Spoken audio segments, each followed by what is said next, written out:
Okay, so welcome everybody once again. My name is Jacob Falkenberg. I'm the Communications and Member Services Director at Venture Portland. And today we're going to be talking about business district membership campaigns. It's the start of the year, and a lot of districts that are on a calendar year membership year are going to start thinking about hopefully running a membership campaign to get people signed up, renewed uh, for membership. So I'm going to start by just going through a couple of best practices around membership, and then we'll open the floor up to whoever wants to share, ask questions, and so on and so forth. And some of you may recognize some of these slides, but I think it's always good to kind of go through and have a refresher. So without further ado, I'm going to share my screen,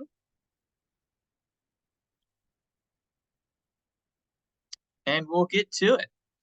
Okay, so strong membership. It's important because it's your main source of revenue as a business association. It's also your main source of volunteers. So when you're thinking about your volunteer pipeline, it starts with the business becoming a member, and then recruiting them to serve on committees, serve on the board, help out at events, and that sort of thing. And also, the more members you have, the more credible you are as an organization. You have strength in numbers. And a lot of the times, people, if they see other businesses are involved, they'll want to get involved too. They'll get the FOMO. And strong membership can be measured in a variety of ways. Obviously, the biggest one is the percentage of businesses in your district that are members of the association, but it doesn't just stop there. It can also be measured by the diversity of businesses you have. So, does your business mix, as far as the members you have, does that match the business mix of all the businesses in the district?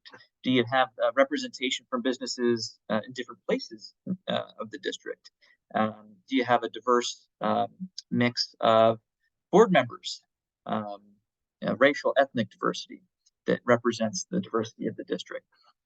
And that also can be measured with member engagement. Are members taking advantage of the benefits that you're offering? Are they participating in promotions? Are they volunteering to serve on committees?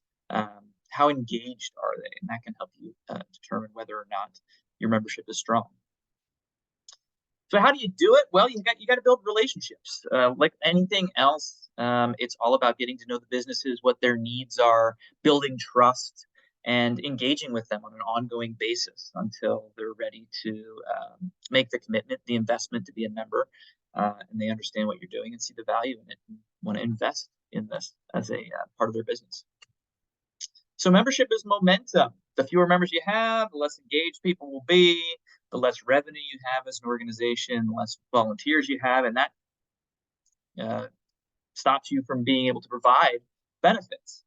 Vice versa, the more members you have, the more appealing it is. More people will join, more revenue comes in through those membership dues, and you're able to provide more benefits to the businesses in the district. And more benefits mean more people will join. So it's a cyclical kind of process. So you want to be a contender. First, you got to know your customer. So running a membership campaign is a lot like running a small business. Who's the customer? In this case, your customer is the small businesses in your district, and you want to have a product that they want. So, what are their needs right now, and how can you meet those needs? And then deliver those goods. So, if you're going to make promises as far as benefits, you want to make good on them. You want to make sure you're able to actually um, provide those benefits. Otherwise, they're not going to renew. You also want to find the right price. So we'll talk a little bit about setting dues a little bit later, but you want to make sure that you're still making those dues accessible for the businesses in your district, but you also need to bring in enough revenue to do the things that you want to do. So finding that sweet spot between, you know, what's realistic and what is needed. And then finally, make the sale. So you as a board member or a staff person at the association needs to know how to talk about the things that your association does. What's your elevator pitch? How well do you know the businesses before you ask them to commit to join? And that's all part of making the sale. So we'll talk a little bit about that too. What it takes. So first things first, you got to have a good contact list. So this is contact information for all the business owners in your district. That's email addresses, phone numbers, snail mail addresses. And unfortunately, there's no easy way to get this from the city. There's no master list. It really just does take boots on the ground, visiting businesses both in person and via Google Maps, and just collecting that information on an ongoing basis, making sure that those lists are up to date. It also takes strong relationships. So you want to be, constantly engaging with businesses, letting them know what you're doing, invite them to things, even if they're not members, just so they can kind of get a feel for what you're doing. And valuable benefits. So just because you were doing something 5 years ago doesn't mean that it's still valuable nowadays. With COVID, things really changed, and now we're kind of post-COVID, and things are different now too. So you want to be making sure that you're updating your benefits to be reflective of what's valuable at the current time and given the current business mix.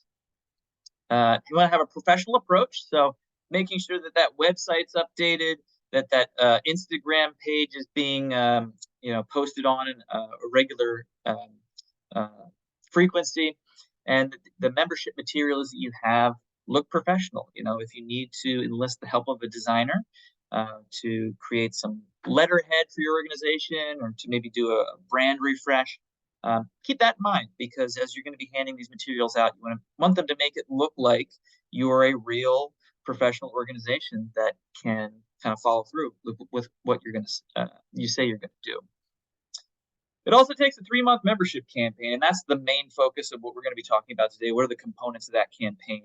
When do you need to start thinking about putting that campaign together? And then you want to have tracking and payment systems in place as well to keep track of who's renewed, who hasn't, who paid what, so you can kind of gauge if you were successful at the end. What doesn't work is just expecting that business list to fall into your lap. That's going to take constant work to make sure that that is up to date as businesses open, businesses close, contact information changes. Just sending an email and waiting for them to send you a check. The email is great. A lot of people do well communicating via email, but these days most people are overwhelmed and bombarded by tons of junk email. So it's great to send it digitally, but we also recommend sending hard copies and visiting in person or via phone to really make sure you're getting through, you're getting on their radar, and they know that this is legitimate. Also, vague and mismatched benefits. So as we talked about, do your benefits provide value to the businesses in your district? Do they match the types of businesses that are in your district? And benefits kind of look a lot of different ways. The biggest one that most people kind of know about are signature events. That's your street fair, that's your tree lighting, the big events that you do every year that you're known for, that businesses might already know about, even if they're not involved in the association. But it also can include advertising, marketing, and district identity. So do you do a passport promotion? Are you doing an ad campaign in the weekly the weekly newspapers or online?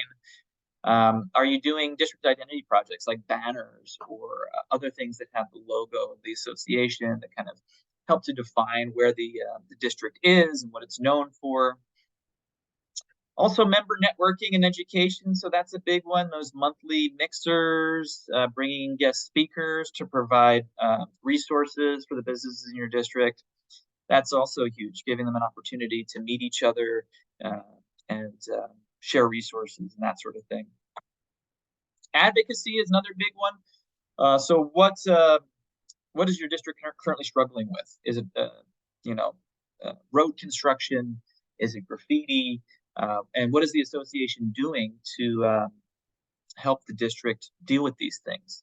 Are you testifying at city council? Do you have a contact at a specific bureau that you're working with? What are you doing? And make sure you let everybody know about it, because that's huge that you're a part of that.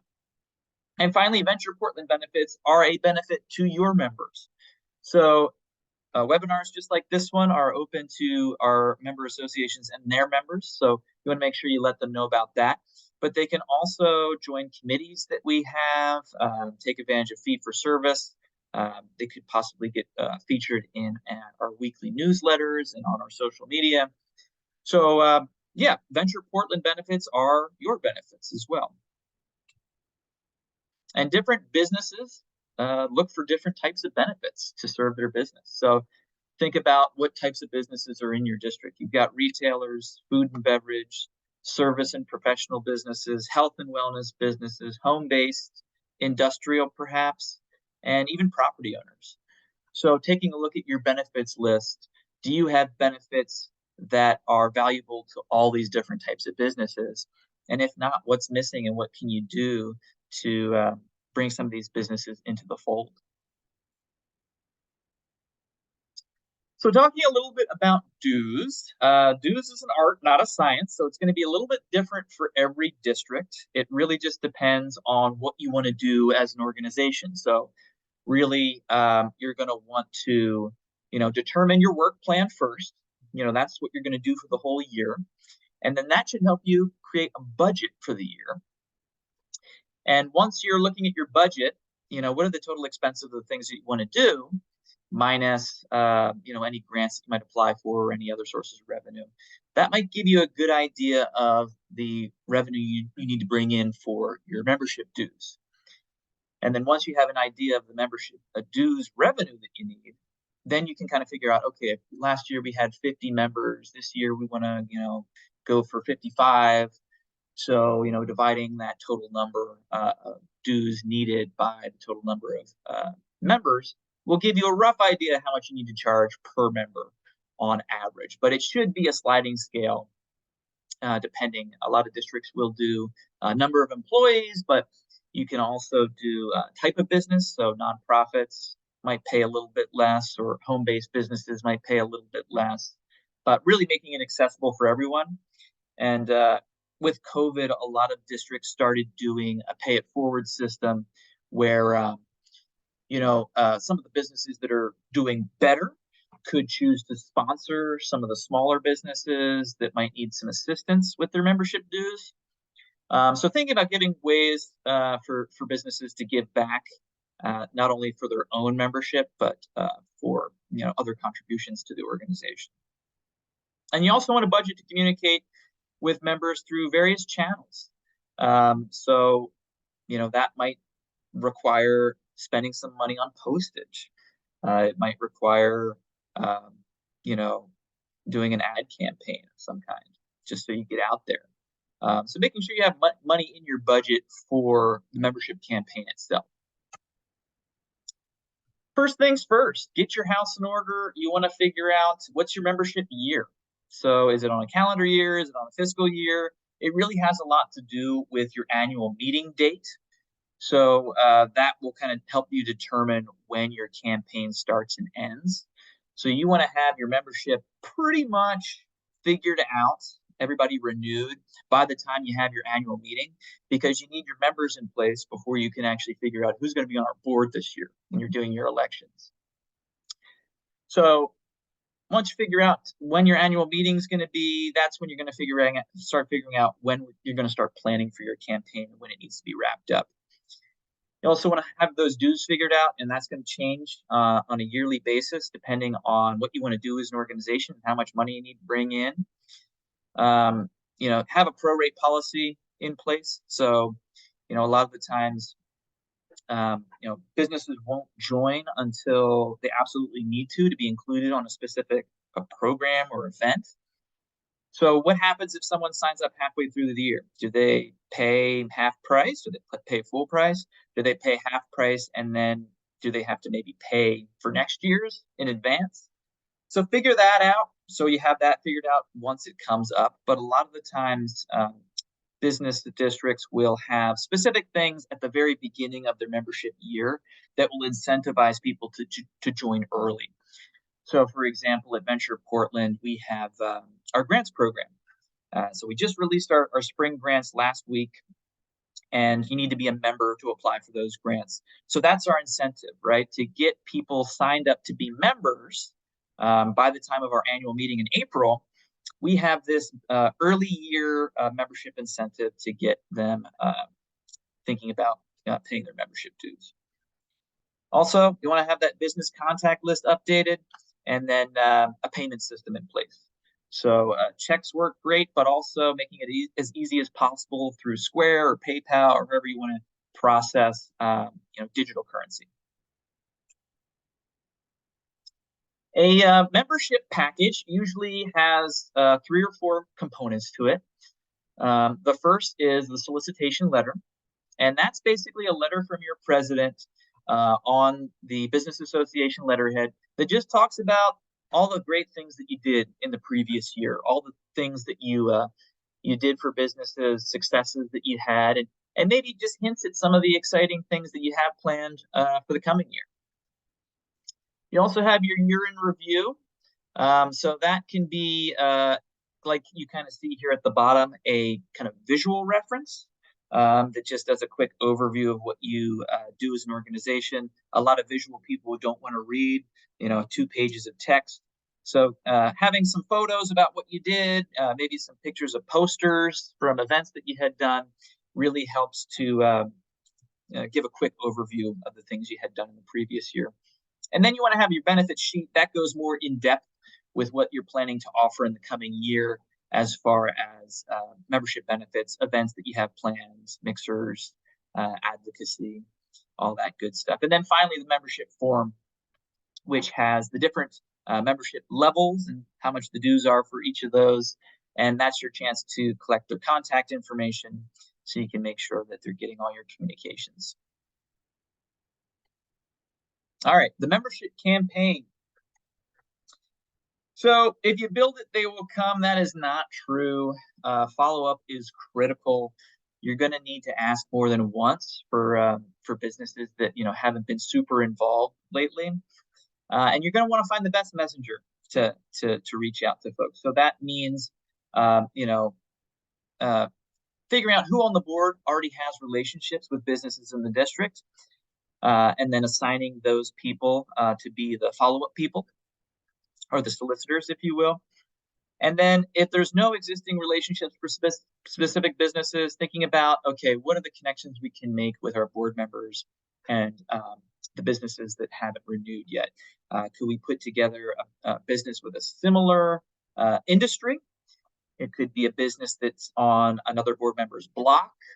What's the connector to make it less of a random pop-in and more of a informed solicitation? And then, you want to avoid guilt and invoices and voicemail. Really just, meet them where they're at, give them time, but make sure, they understand what you're doing and how they can be a part of it.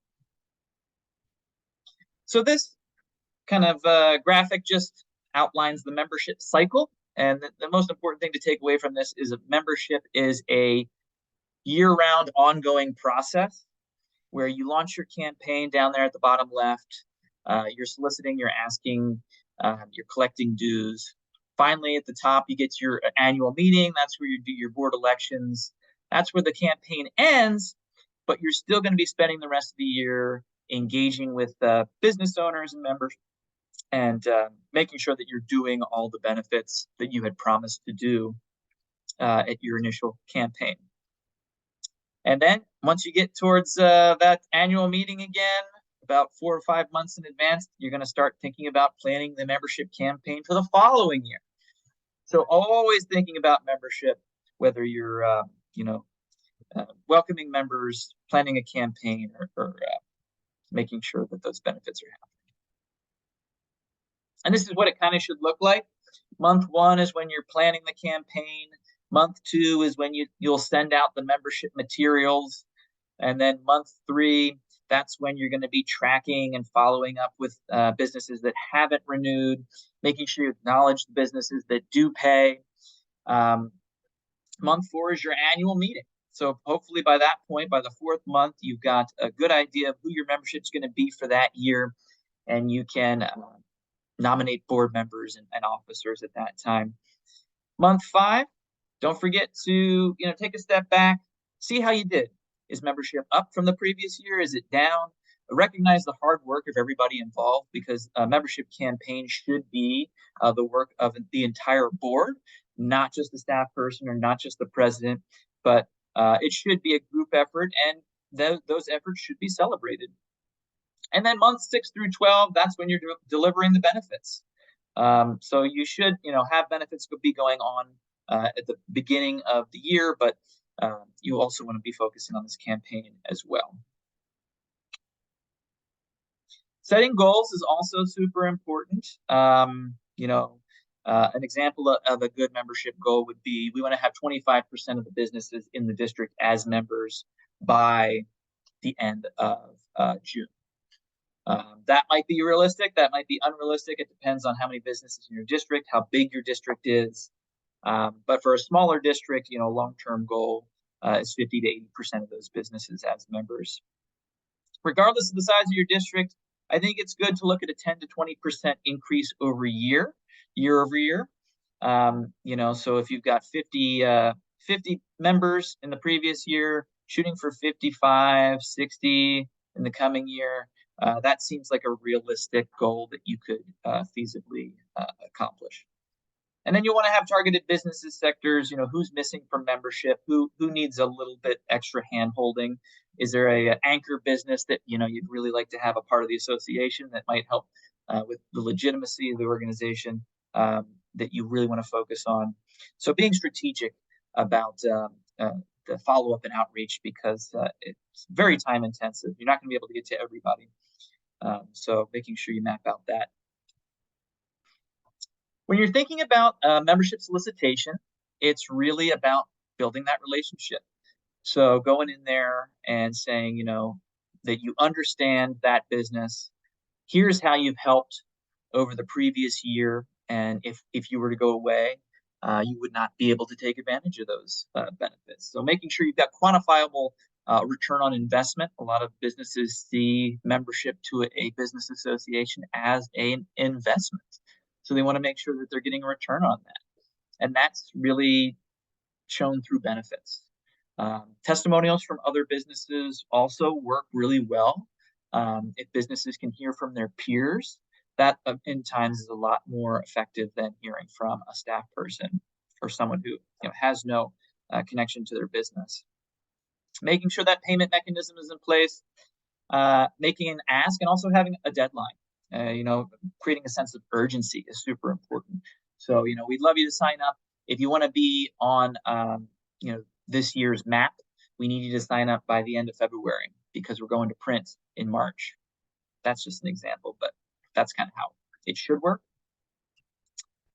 And then this just outlines, kind of the effectiveness of an email versus an email and mailing, or an email and mailing and a phone call, or all four, which include those in-person asks. The percentage chance of them renewing increases exponentially with each follow-up, with those in-person asks being the hardest ones to say no to. So most successful districts have a balanced approach to relationship building. Meet people where they're at. So some people don't want to be bothered in person. They're too busy when they're actually at their business, and online or over the phone or in their mailbox is better. Others don't really pay attention to that other stuff. So really figuring out what works best for each business and making sure you meet them there.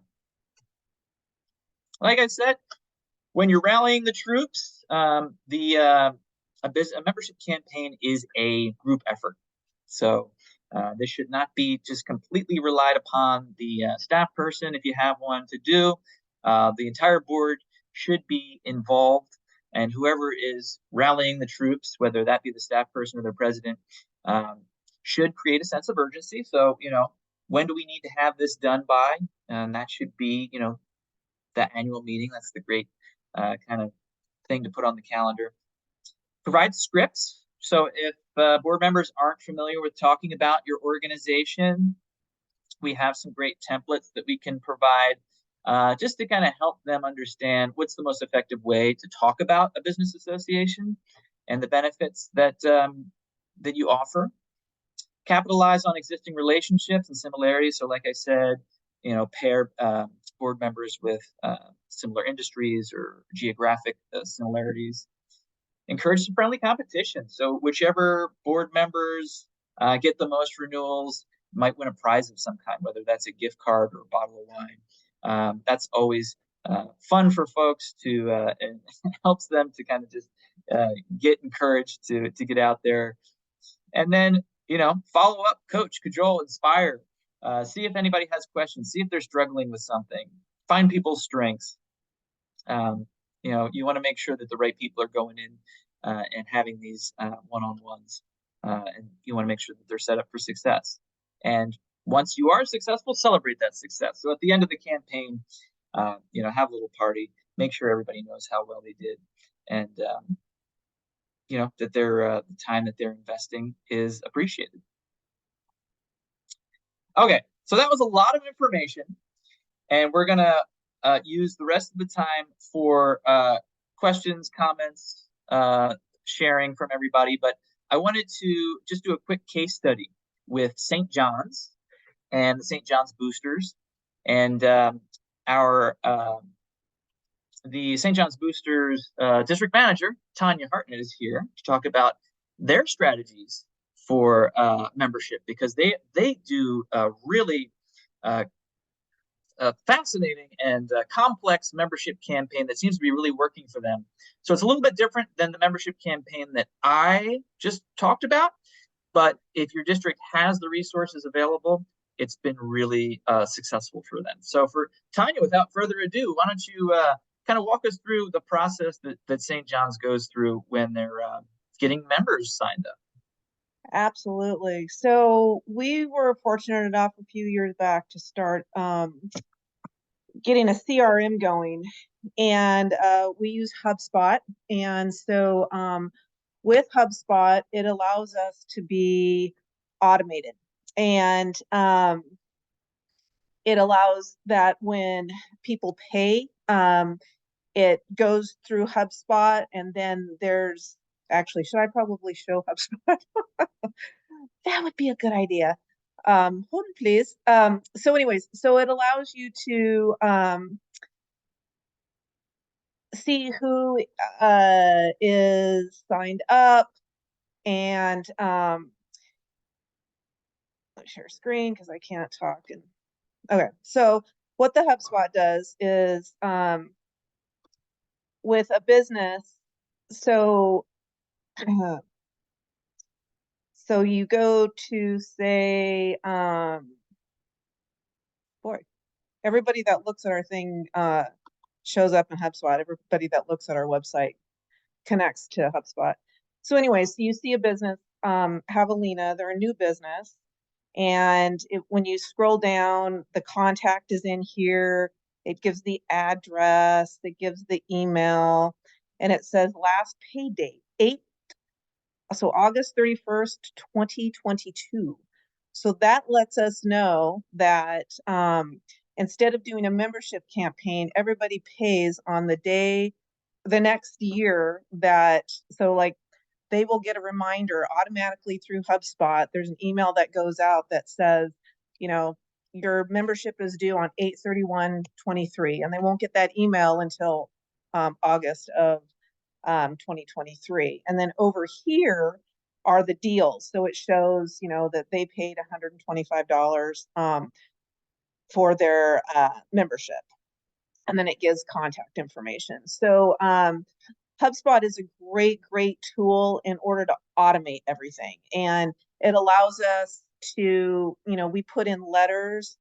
So when you, so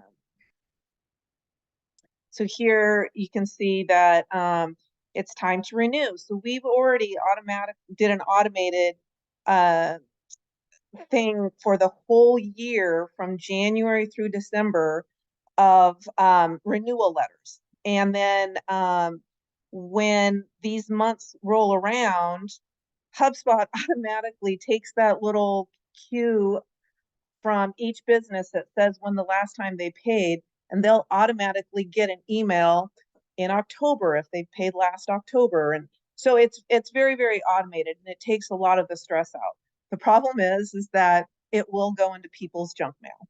So here, if you see, so these haven't gone out. So when you see, so it's time to renew. So we know that November, the open rate was actually 38%, almost 39%.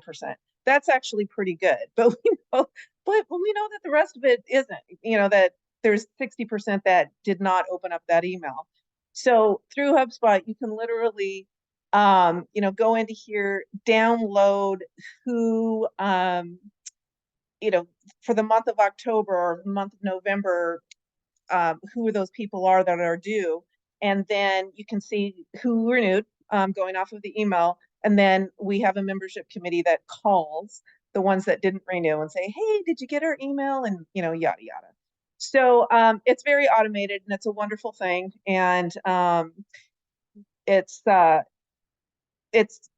just really nice to have, such a tool.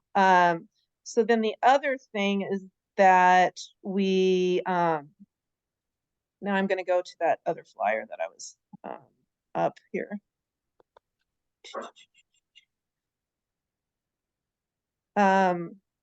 So the other tool, as far as, when you're in person and you want to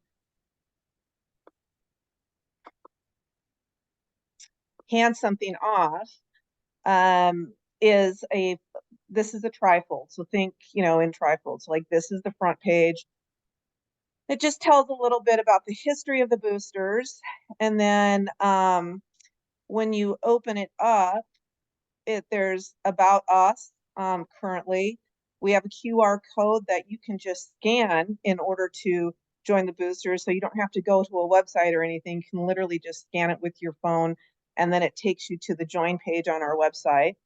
And then in the About Us, we have, like the social media marketing, education, the advocacy, all of that. We mentioned how Venture Portland is such an amazing partner for us.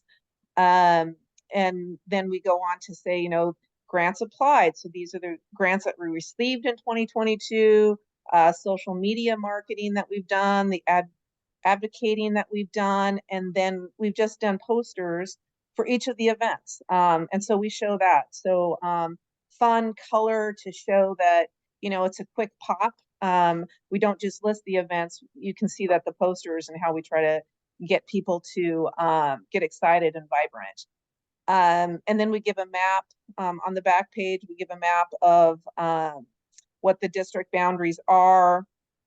And here is our membership dues. And so we have tier 1 is the home-based, tier 2 are 3 to 10 employees at 125, and so on. We do have, because of the big area that St. John's covers, we have some industrial businesses, and so we have a $2,500 tier that we have yet to get, but darn it, this year will be the year. So yeah, so it's quite the varied tiers, but it's it's very successful. So far, the most we've got from business was 250 at that tier, but we're hopeful. So there you go. Yeah, it's good to have it on there just in case. Right. Definitely aim high, and you never know if you're going to get someone to actually take advantage of that, because St. John's actually has some industrial businesses in the district that could actually potentially afford to join at a level higher than that. So definitely good to, like I said, meet the businesses where they're at. Now with the HubSpot, do you know, how did you get that initially set up? Did you work with a consultant of some kind? Did you have somebody on the board that was really handy with that, or? So Liz had a intern that knew about HubSpot, and so he started that process. And so from there, we've had various people in there, and this year we just decided to take control of it. And they have wonderful workshops. You contact HubSpot, and you literally can set up a meeting with somebody within 3 days, and they will give you a tutorial. And I went through a good 10 tutorials with different people through HubSpot this past year to learn more about it. So it's a wonderful tool. Awesome. That's great that they provide that resource, because it seems like getting all the data loaded in at the very beginning is the most time intensive, and then once it's up and running, it saves you a ton of time with the automation. But it is a bit of a daunting task to get it started. So it's good to know that there's people available to help with that. Yeah, it took years, and then as well, do know that there's levels of payment. So there's a lot of things that they offer that they'll tell you about, but unless you're paying a big monthly fee, you don't get it. So you have to figure out how to condense everything into and your needs into a very small tunnel through HubSpot that you can afford. And how do you remember what level we decided on, Tanya? I think I know, but I don't want to say it wrong. We just got the first level, which it's is 20 bucks a month. I think it's we're doing, 20 right? bucks a month. That's what we pay. Michael was asking in the chat about that. So yeah, we do 20 bucks a month, which to us is really worth it. I mean, the automation of it, the holding of our information, getting us off of Google spreadsheets and onto something that really you can manipulate. I mean, you can use it for so many things. Like, say you want to sort by women-owned businesses, if you've identified those. Like there's just so much that it can do. And our intern was really pro a CRM system. He'd worked at a Ford dealership where he had set up one before, and he's like, you guys have got to get on this. And yes, Tanya's right. It took a lot of manpower to get us going, and a lot of like learning, and Kathy remembers. Kathy was with us too at that time. But it is so great. I mean, the membership team really refined it last year, and this year it's like, okay, well, we just have to continue with what we're already doing. It's already set up, and that just we don't have to have like a membership campaign anymore. I mean, it's ongoing, right? And then members, when they join in the middle of the year, we don't have to prorate it or figure that out, because you're on your own annual renewal. And that way, I feel like we spread the membership campaign throughout the year, and we can really go after different sectors, or, spend our time less on campaigns and more on individual outreach, if that makes sense. And then we had a question from Audrey. Just unmuting myself. Yeah, so I'm the Venture Portland district manager for Midway. And the Midway board is very small at the moment. We're definitely trying to recruit more people.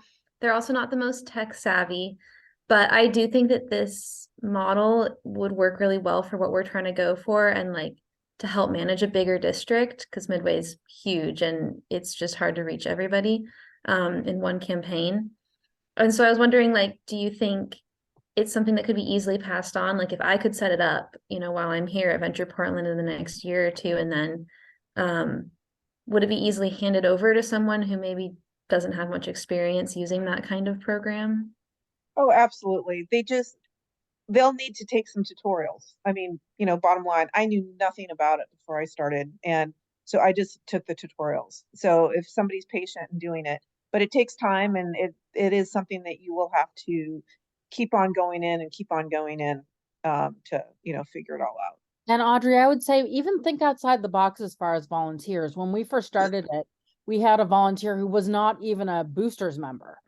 She was just somebody in the community who had experience with CRM systems. And so in the very beginning, she helped us get going, because we were all super intimidated having never used it. And so that kind of helped us out in the beginning.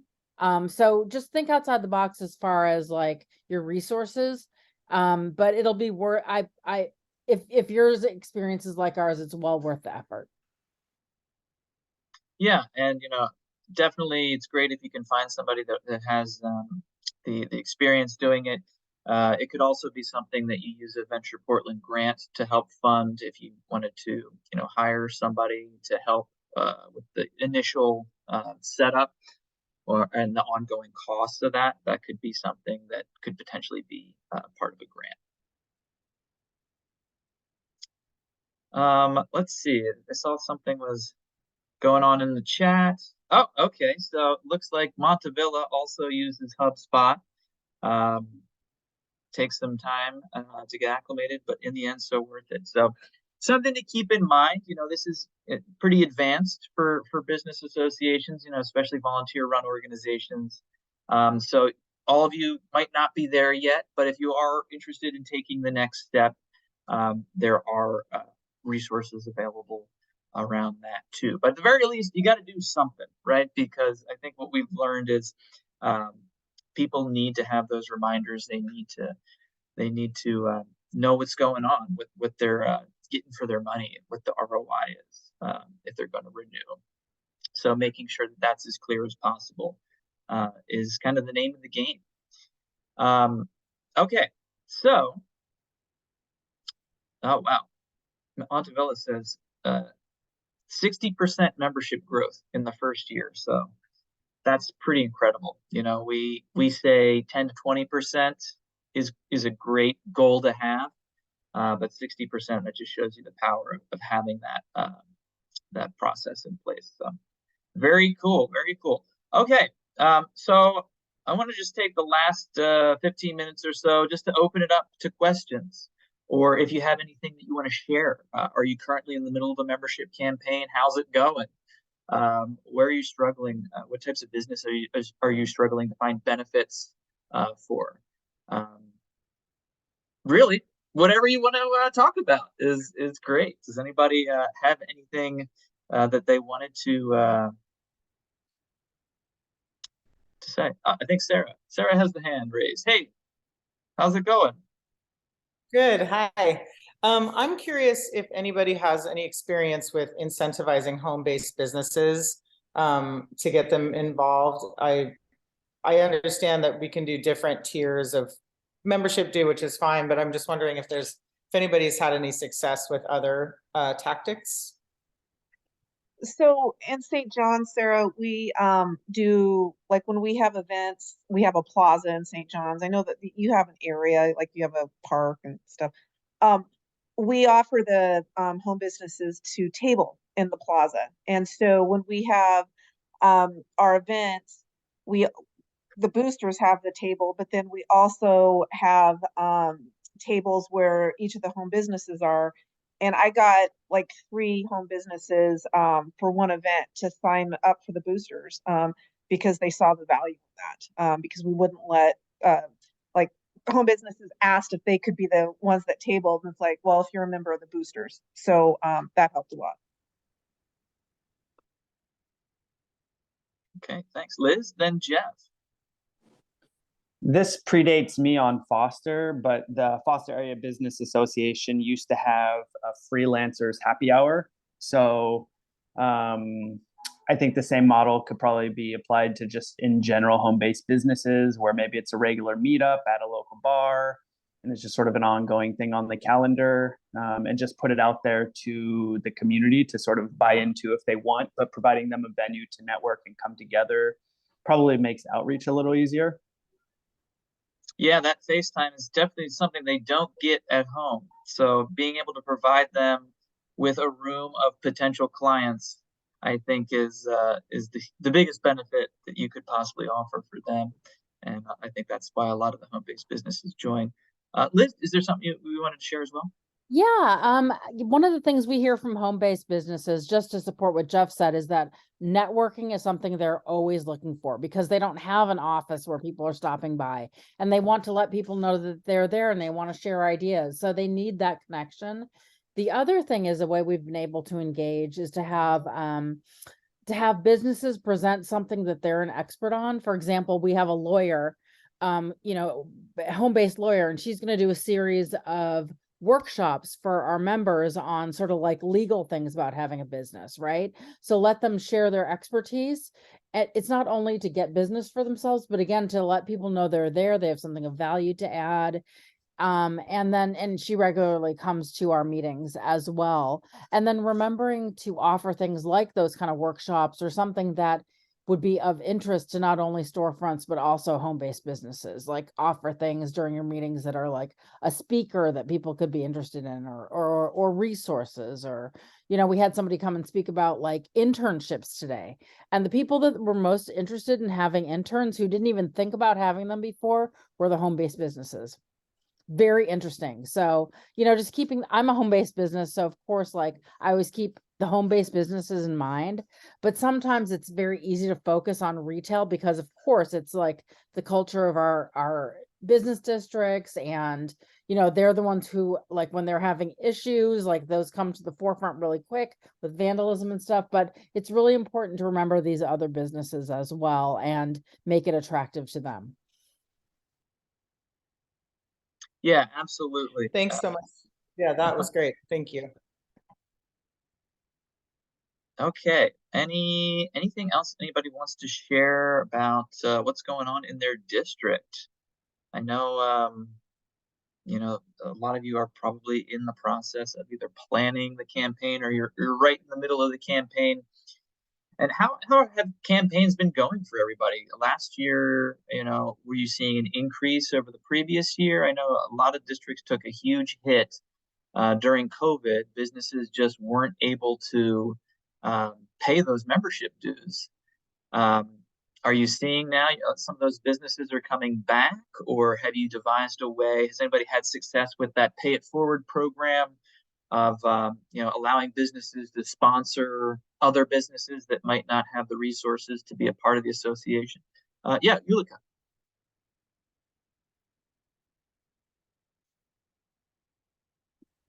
Unmute. It takes me always a minute.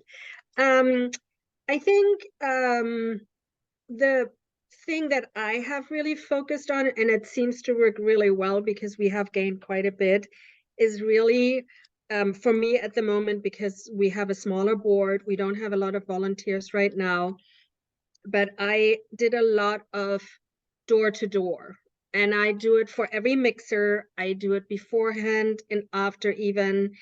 And it seems to that connection, just showing up and saying, here, I'm the district manager. Here is what we've been doing. These are some information. And I've had some really amazing conversations with the people, and people going like, oh, I didn't even know you guys existed, or, oh, you're doing mixers. And that, I think, kind of goes into the whole thing that a lot of emails, I mean, because I sent out newsletters, I sent mixer invitations, you name it.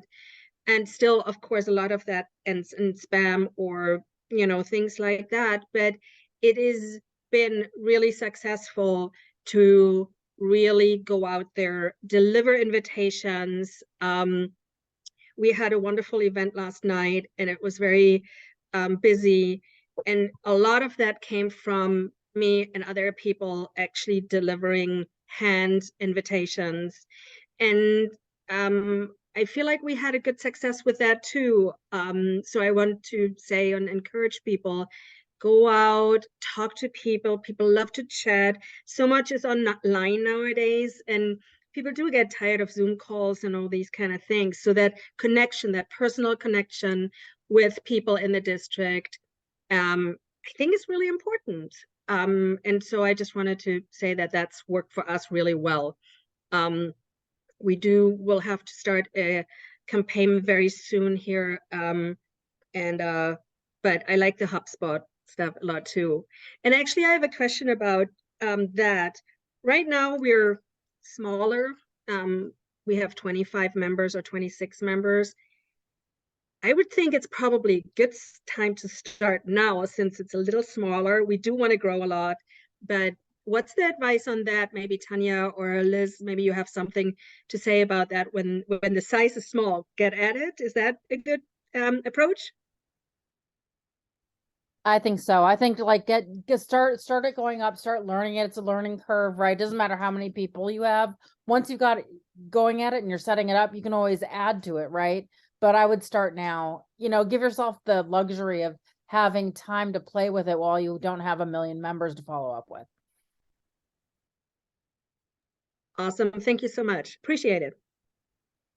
Yeah, thanks so much for confirming that about the in-person kind of the effectiveness of those in-person visits. I know it's way more time intensive, so it's definitely something that you have to strategize with your boards. It sounds like St. John's has a membership committee. Is that correct? So a specific group of board members that are tasked. Is this a year-round committee? Could you tell us a little bit about that?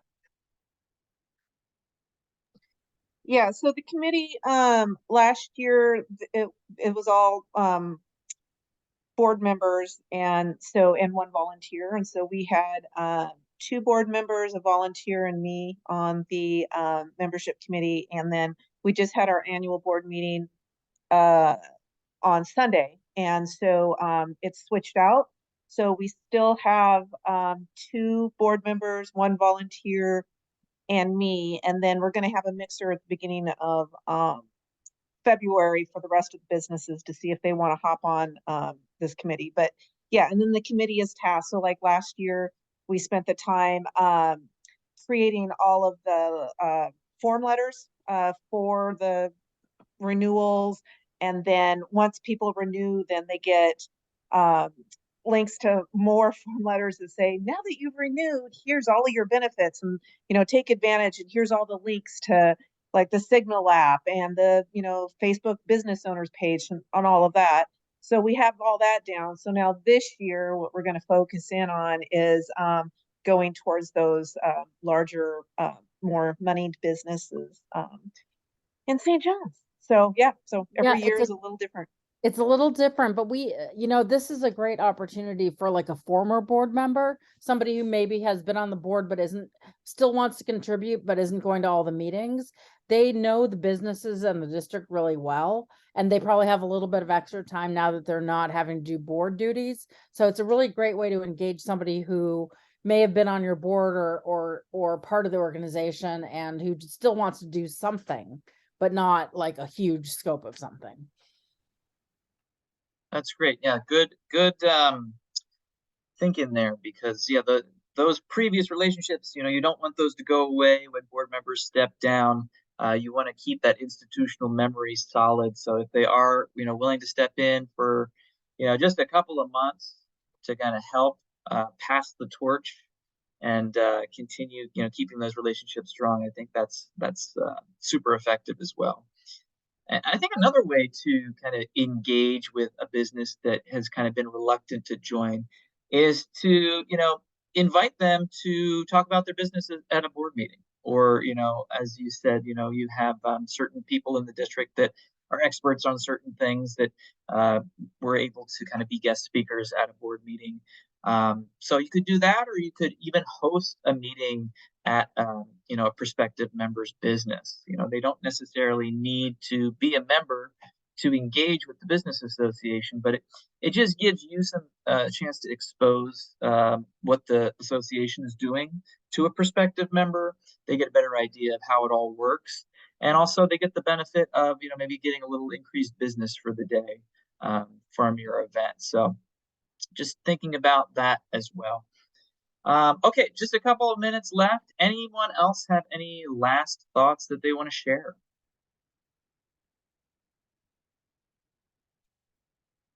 Okay.